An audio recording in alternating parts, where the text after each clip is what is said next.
Have you ever watched a stock or a cryptocurrency chart go straight up, almost vertical? You see stories online, friends texting you, everyone talking about getting rich. And in that moment, you feel a powerful pull, a mix of excitement and anxiety. A voice in your head whispers, "What if this is my chance? What if I miss out?" Let's imagine a common scenario. Your coworker casually mentions the incredible gains they made on a new meme coin. They show you their phone and the numbers are staggering. Later that day, you see the same coin trending on social media. Influencers are posting about it. Online communities are buzzing with excitement, sharing stories of life-changing wealth. Suddenly, your perfectly logical financial plan seems slow and boring. The safe investments you made feel inadequate. A powerful tension builds inside you. The decision feels urgent and overwhelming.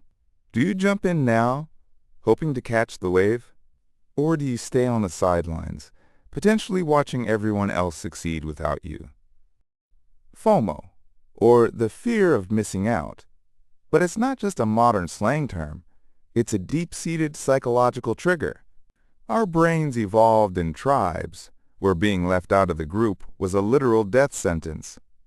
Missing out on a hunt or a discovery meant falling behind, and falling behind was dangerous.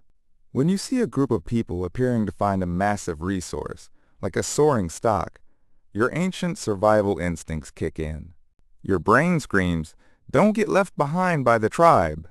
This isn't a rational financial calculation. It's an emotional, primal response to the fear of social exclusion and resource scarcity. Compounding this fear is another powerful cognitive bias, social proof.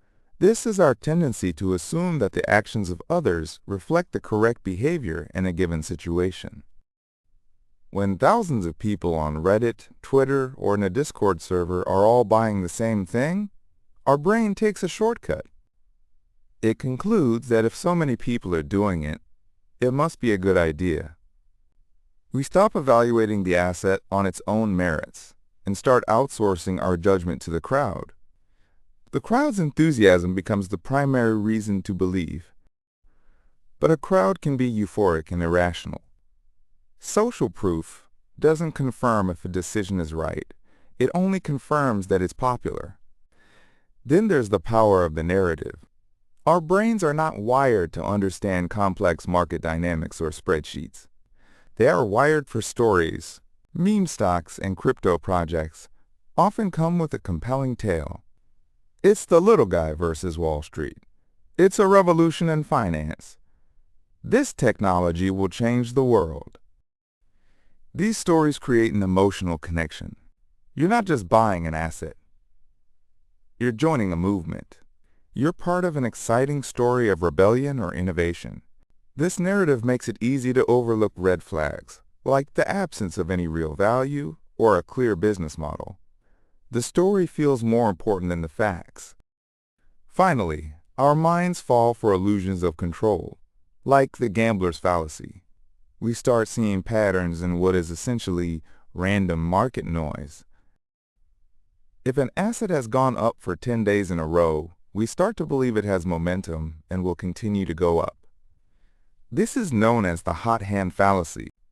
Conversely, if it dips, we might think it's due for a comeback and decide it's a perfect time to buy more, even if the fundamentals have completely eroded. We are trying to predict the future based on a past that has no bearing on what comes next, especially in a market driven purely by speculation. So you have a perfect storm of psychological triggers, a primal fear of being left out, the powerful influence of the crowd, a captivating story, and a brain that sees patterns where none exist. This brings us to the core insight. The problem isn't the stock or the coin.